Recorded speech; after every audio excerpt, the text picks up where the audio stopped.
If you were confused with the inherited IRA and taking a required minimum distribution, you're not alone. Even the IRS has still yet to clarify what they intended in 2020 with the Secure Act. So what we've got to look at, though, is really break this down and help you to understand, because in 2024, again, they've made some statements of what you can and can't do, but they still haven't given us everything. So first, let's kind of go back to 2019. Let's think through before the Secure Act even started. You would have had to take RMDs, or required minimum distributions, based on your life expectancy if you inherited an IRA.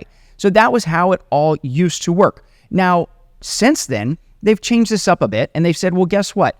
In 2020, if somebody passed away in 2020 and you inherit the IRA, you are either an eligible designated beneficiary, a designated beneficiary, or a non-designated beneficiary.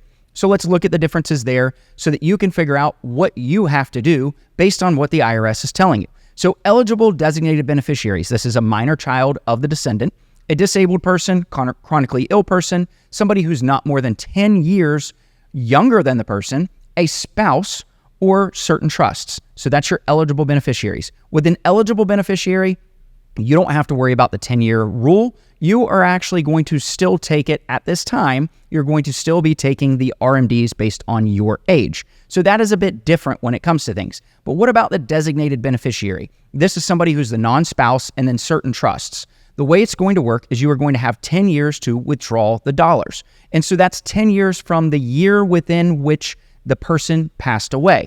And so it gets really confusing with this, because what happened is in 2020, they said, okay, here's how this is going to work. You're going to have 10 years to withdraw down the account, and that's how it's going to work. That was it. There really wasn't much other than that. Then they came out and they said, hey, really what we intended was you actually to have to take the required minimum distribution based on your age if they had started taking required minimum distributions, and then after 10 years still have the account empty. And everybody's like, okay.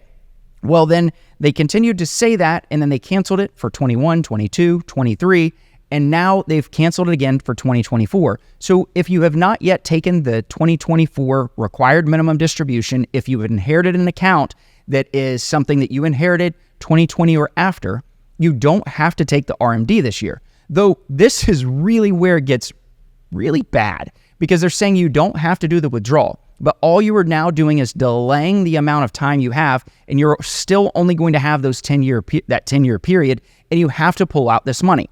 So if you inherited a large account, and if you are only taking or not even taking the RMD out of this account, and you have, let's say, $500,000, well, if this continues to grow, in a few years, you're going to have to pull it all out at once. And remember, you are going to have to then pay the taxes on that entire balance, since it is a pre-tax account. Now, if it's a Roth IRA, you won't have to pay the taxes, but again, it still goes back to you're going to have to do the RMDs once they clarify all of this. So 2024 is, again, another confusing year. The IRS has said, hey, we are going to get you some information. We are going to get you everything that you need, but for the time being, you do not have to take the RMD. Now, one other thing that I really want to make sure that you understand, though, is once you have to start taking these RMDs, there is a massive tax penalty if you do not take it. So make sure you're keeping up with all of this. Here at Jazz, we're going to try to keep you posted on what's going on, what everything is. But if you even want to look at some information yourself to get some clarification, the new rule that they just listed out is Notice 2024-35 that came out in April of 2024, letting you know in the 10-year rule section that you do not have to take the RMDs for 2024 if you inherited the account after 2020. Remember, this does not apply to you if you were an eligible beneficiary or if you inherited the account pre-2020. So hope that helps. Maybe if you're watching this and you're as confused as the IRS and me and everybody else when it comes to this, let me know in the comments if you have other questions. Maybe we can get some clarification for you and help you out.